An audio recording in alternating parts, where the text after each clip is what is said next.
Bonjour et bienvenue à une nouvelle édition des Petites Réflexions d'Ariadné.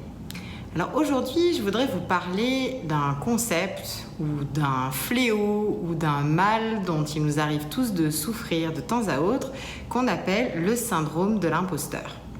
Alors, avez-vous déjà entendu d'abord parler de ce terme ? Peut-être qu'il évoque quelque chose de très intime chez vous, si vous en avez déjà été victime ou en proie à ce syndrome. Ou alors peut-être c'est quelque chose d'assez nouveau comme terme, mais quand je vais vous expliquer de quoi il s'agit, ça résonnera peut-être également chez vous. Le syndrome de l'imposteur, grosso modo, c'est l'idée que quand on est face, par exemple, à une situation où on doit montrer son expertise sur un sujet ou dans une circonstance de travail, notamment, donc une circonstance professionnelle,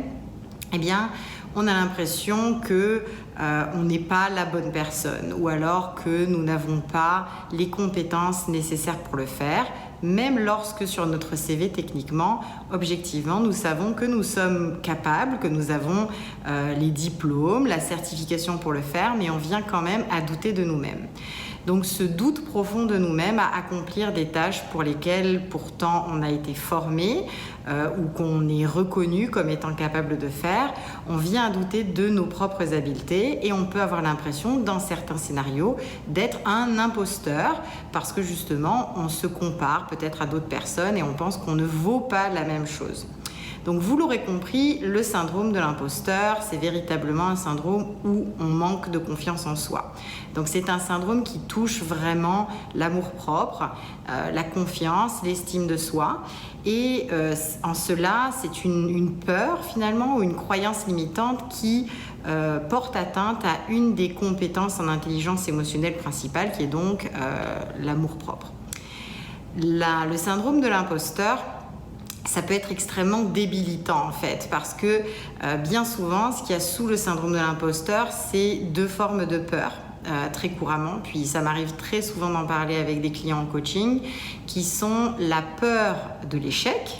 mais aussi peut-être vous serez surpris de le découvrir, aussi bien souvent la peur de la réussite. Donc la peur finalement de découvrir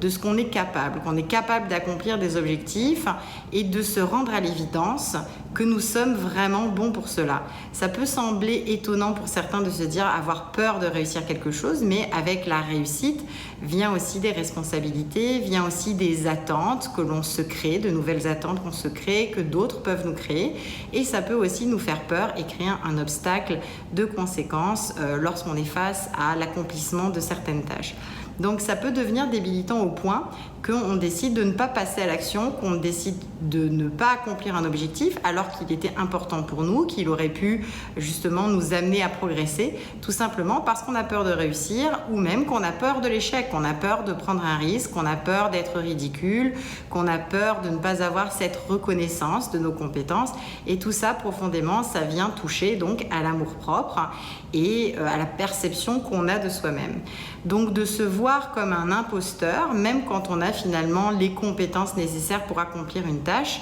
vous comprendrez que c'est quelque chose de très lourd à porter, et bien souvent il y a des événements déclencheurs dans certaines situations qui font que l'imposteur ou le syndrome de l'imposteur en nous peut se manifester plus souvent que dans d'autres situations.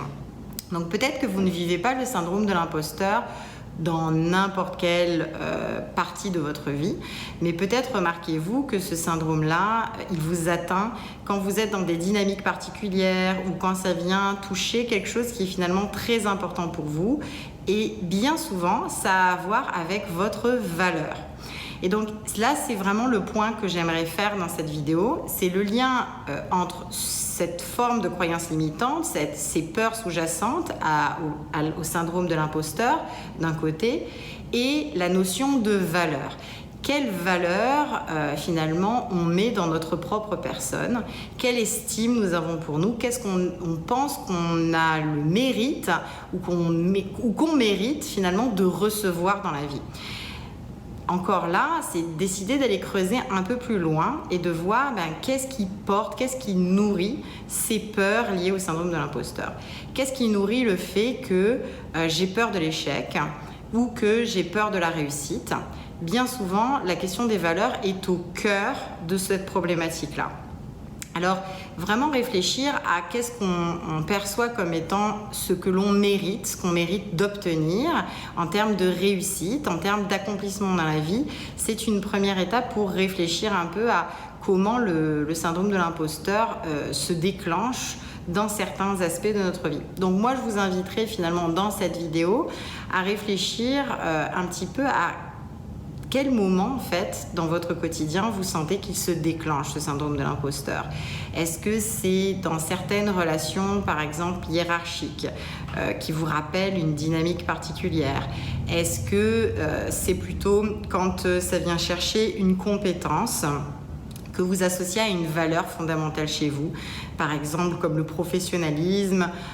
l'authenticité, l'honnêteté? Ça peut être autant de valeurs finalement qui ont une portée éthique dans votre travail, puis ça vient vous chercher et ça vient vous troubler, vous venez vous comparer à d'autres. Sauf que en faisant ça, vous oubliez qu'est-ce qui est important pour vous et quelle est votre valeur maîtresse, car nous avons tous des valeurs différentes. Donc dans une autre vidéo, plus sous forme d'exercice, que je publierai dans quelques jours, je reviendrai sur cette notion de valeur, parce que tout travail qu'on fait en coaching, bien souvent pour l'accomplissement de nos objectifs, pour arriver à dépasser les croyances limitantes que nous avons, et ça inclut le syndrome de l'imposteur, passe par un travail très profond sur quelles sont les valeurs profondes qui nous animent. Donc dans le prochain exercice que je publierai, je vous donnerai quelques outils, je vous inviterai à réfléchir à quelles sont finalement les valeurs qui vous guident et qui vous permettent de gagner en clarté et de vous surprendre quand vous êtes en proie à ces pensées de syndrome de l'imposteur. Alors si vous avez déjà vécu des situations où vous doutez finalement de vos compétences, que vous vous êtes senti justement moins bon que quelqu'un d'autre sans que ça soit pour autant fondé, mais que c'était alimenté par cette peur à la fois de l'échec ou de la réussite, je vous invite à partager dans les commentaires ci-dessous ou alors à me contacter pour en parler ensemble en privé et développer une stratégie qui vous aidera finalement à vous en défaire et à passer à l'action avec un peu plus d'aisance et surtout avec plus de confiance en vous. Je vous remercie toujours pour votre écoute et je vous dis à très bientôt. Au revoir.